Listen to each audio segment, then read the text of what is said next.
For every time you feel bored, check yourself, are you living with purpose?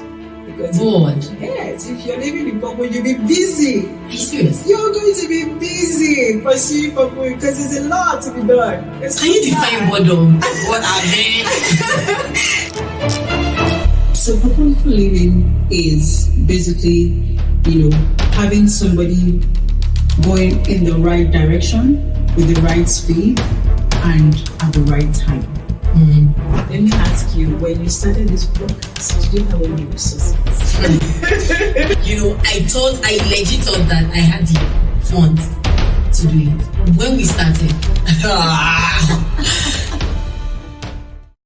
Hello everyone, welcome to yet another episode of BTV Podcast. My name is Oyemade once again, and with me is the very beautiful Mrs. Grace Oyemade. Mrs. Grace, can we meet you? Oh yeah, absolutely. Thank you so much, Aurelia, and thank you for having me. Like she rightly said, I am Grace Oyemade, and I'm a certified project manager and a coach. Thank you so much. Awesome. So today we're going to be talking about purposeful living, and this is one of the topics that I think that resonates with everybody, regardless of the age or what you do. There's this saying that if you're not living in purpose, you're probably living a miserable life, right? And I just want you to shed more light as to how do you define purposeful living? Okay, so like we all know that when the purpose of a thing is not known, abuse is inevitable. Yeah. Right. So purposeful living is basically, having somebody going in the right direction with the right speed and at the right time. First, you must understand why you were being created or why you were created.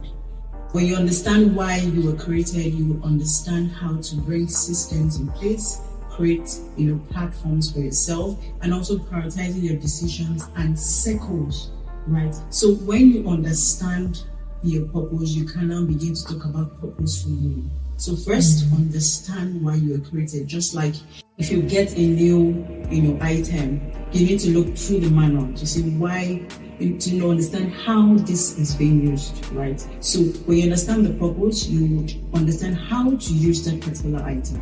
So that is a basic explanation. Awesome. So I hear you say knowing what to do, how to do it, and where to do it, and that's when you're living in purpose. Now, the general question is, how do I know what I'm supposed to be doing? I mean, for someone that is already doing something and it's just like, I'm just frustrated, I feel like this is not what I'm supposed to be doing. So how do I go back to the drawing board to know, okay, this is my purpose? How do I navigate that part? So first, you must understand that purpose is a journey. You can't get purpose all at once, right? It unfolds. For each time you're done with a phase, you go back to your creator, your manufacturer, to say, I'm done with this phase, what's next? You can't have it all at once, right? If you get it all at once, you'll be so scared.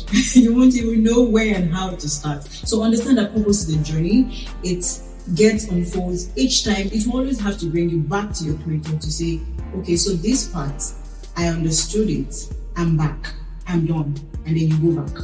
So when you understand that even with whatever you're doing right now, you may feel like, you have got the purpose, you understand the clear vision. Yes, that's the face. That is not the true or entire picture of what purpose is. So understanding now how to find purpose, you just have to come back to your creator, because I want you to see purpose like in form of shapes. If you have yours circle shaped and mine square shaped, a lot of people are living in frustration today because they're trying to copy others. You have your purpose uniquely designed to you, to your person, and then I have mine uniquely, designed. So for every time I try to fit into your shape, I get frustrated. And the way purpose is designed, it comes with so much unrest. You're going to, feel like a vacuum. So for every time you don't feel that vacuum, you begin to feel depressed, you feel destabilized, you feel empty. So you must understand, this is Grace. What's the shape of my purpose? For purpose of context. What's my shape? Am I going to, run after it in this particular manner or pattern this person is doing? No, you have a unique, design. You have a unique purpose, and the manner in which you're going to go through it will also be different. So you have to understand it as a game, to say, no, this is the speed at which you're going to go, this is the point at which you're going to pause, and then this is the part you're going to also gain more skill to get purpose, on the right track for you. So I hear you say that you have to go back to your creator, which is God. And I so much agree with you on that. Because even the Bible clearly states that before we were formed, God knew us, and He has given us a purpose to which we must live, right? But we hear believers nowadays say, I'm a Christian, I go to church, I pray, but I still don't hear God though. Me, I know someone that was doing that. You people that say that Holy Spirit told you, how does it work? Because they tell you that sometimes someone is just expecting that voice that wake up, say, wake up, be a banker, do you understand? But when you say go back to your creator, right? What is that conviction that you get that, okay, now this is me, hearing from my creator, and this is what he's telling me? Does it come with this still voice? Are you supposed to dream about it? Just so we're clear. So, first, I'm going to take this in three different parts. You are not everyone will hear God's voice in a particular way. Mm-hmm. And then if you say you hear God's voice, some in a very still small voice, some they are, something impressed in their heart, some even dream, right?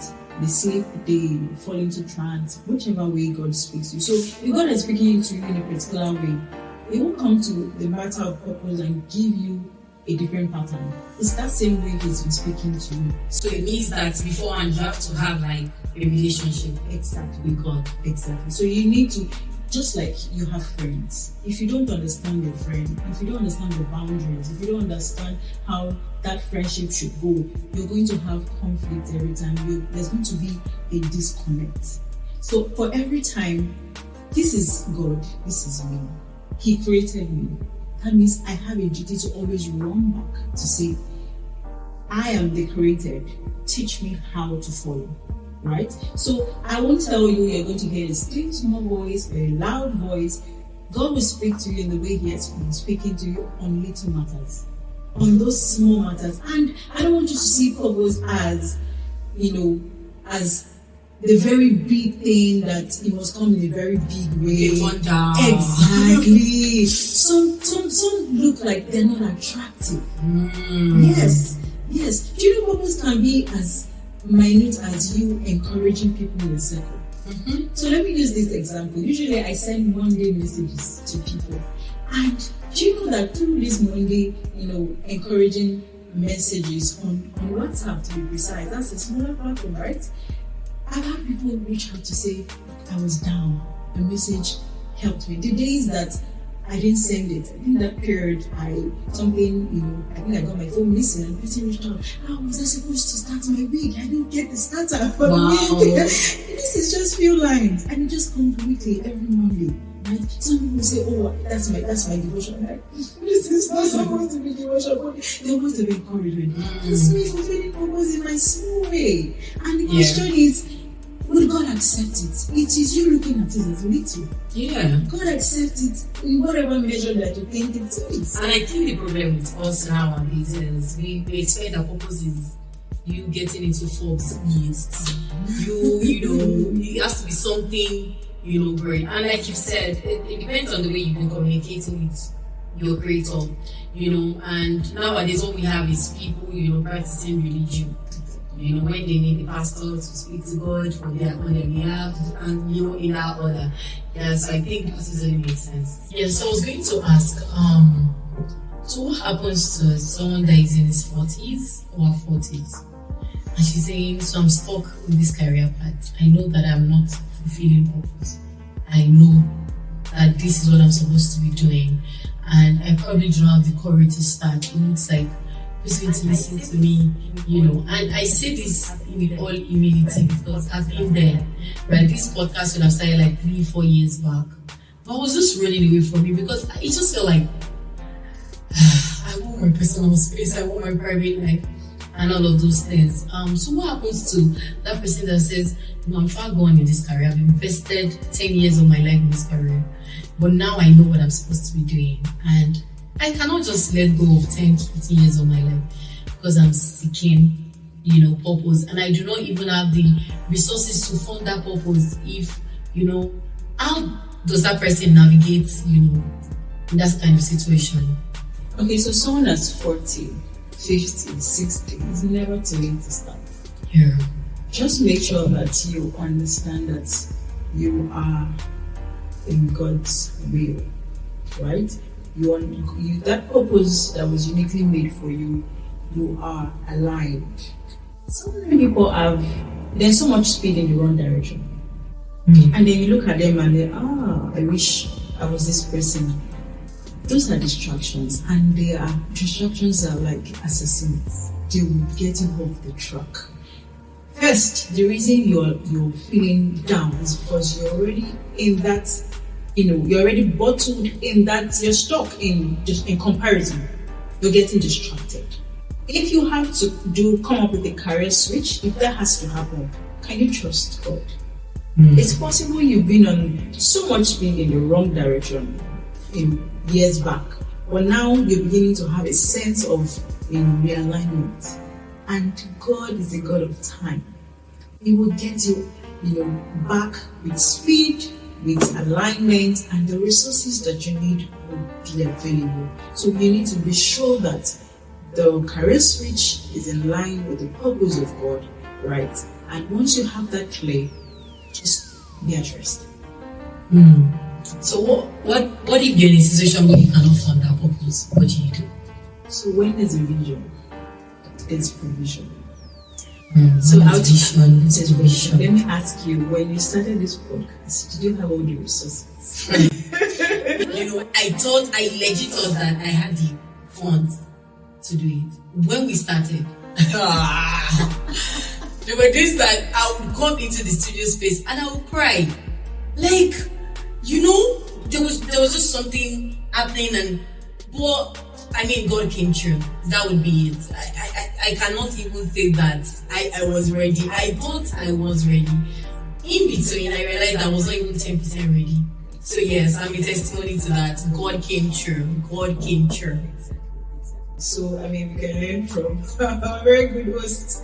So, once there's a vision, you let that God see that place of surrender, trust. Just take it. Exactly. It's you that is sending me on this line. So just I give it to you. It is God that works in us to do and to will. He has put in us that idea, that vision, and then He would come again to work in us to say, I put this idea in you, I'm going to assist you.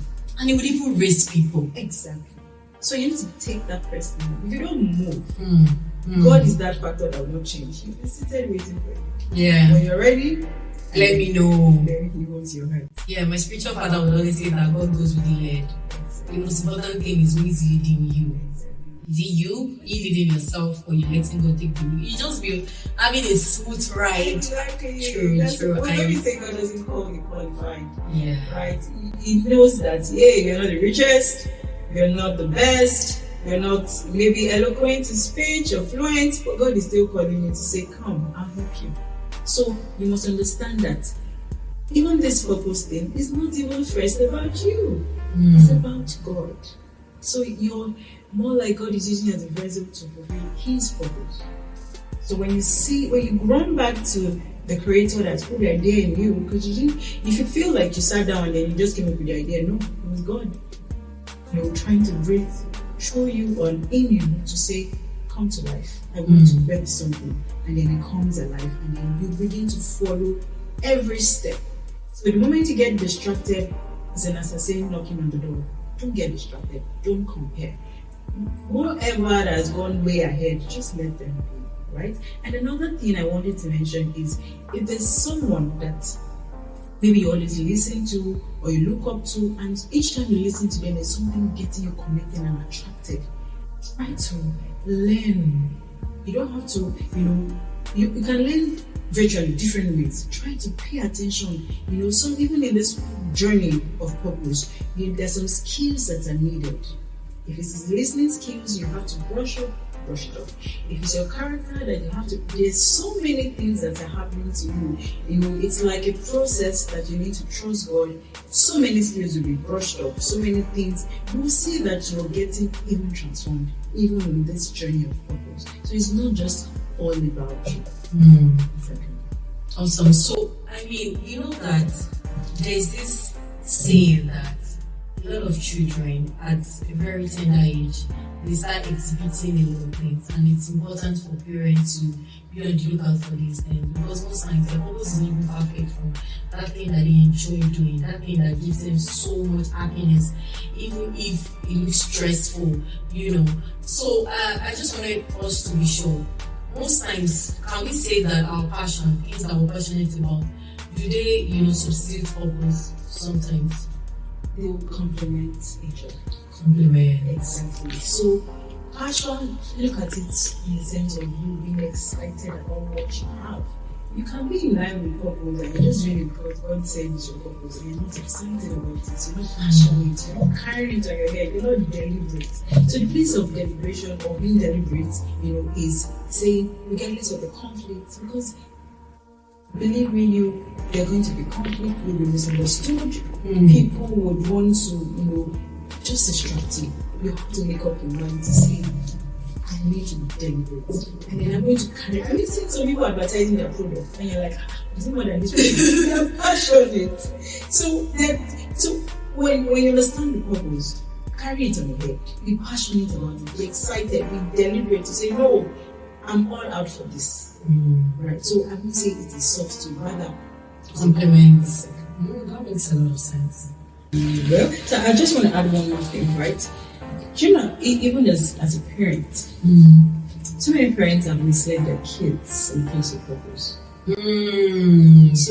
So for some reasons, they didn't fulfill their purpose. They feel guilty and they want their children to help them fulfill their purpose. They impose their own purpose on their children. They begin to, and then those children get really frustrated. You know, so as a parent, even before the kids come, you can pray and ask God, what's the purpose of my children? There's specific instructions I got about my children before they came. And right now, for those skills, for every weekend, my child of 4 already has a lesson teacher for that every weekend. Because I had specific instructions to say, she must do this, she must do that. And they were already aligned. Oh, thank you so much for the words of insights and wisdom. Okay, so before we leave, do you have anything you want to share with us? You know, let's go to wisdom. So, for every time you feel bored, check yourself, are you living in purpose? Because bored? Yes, if you're living in purpose, you'll be busy. Are you serious? You're going to be busy pursuing purpose because there's a lot to be done. Can you define boredom? What are they? You're just bored. They weren't bored. They're just bored. Like, I don't know what to do. I don't have anything to do. But what if you're overwhelmed? Like, no, that's a different thing. You have so many things to do and you're overwhelmed. You can't be overwhelmed being idle. So boredom comes from idleness. You're just, I don't have anything to do. I'm just sitting down. You're not doing anything. No. You're not pursuing purpose. You're pursuing purpose, you put you on the You wrong. will be on the wrong. There's a lot. There's a lot to be done. Exactly. It is a whole lot. That makes sense. If you're bored, watch it. Are you working on purpose? Sounds like punchline. So thank you so much for coming. I've learned a lot. I mean, the part that you said intercede for your children, that really resonates with me, and I've really, really learned a lot. Thank you so much for coming. Thank you for having me. Hello everyone, thank you for tuning into this episode of the BTV podcast. Don't forget to like, comment and subscribe. You can follow us on Instagram at Beyond the Veil _podcast, and on YouTube it's Beyond the Veil podcast. Bye.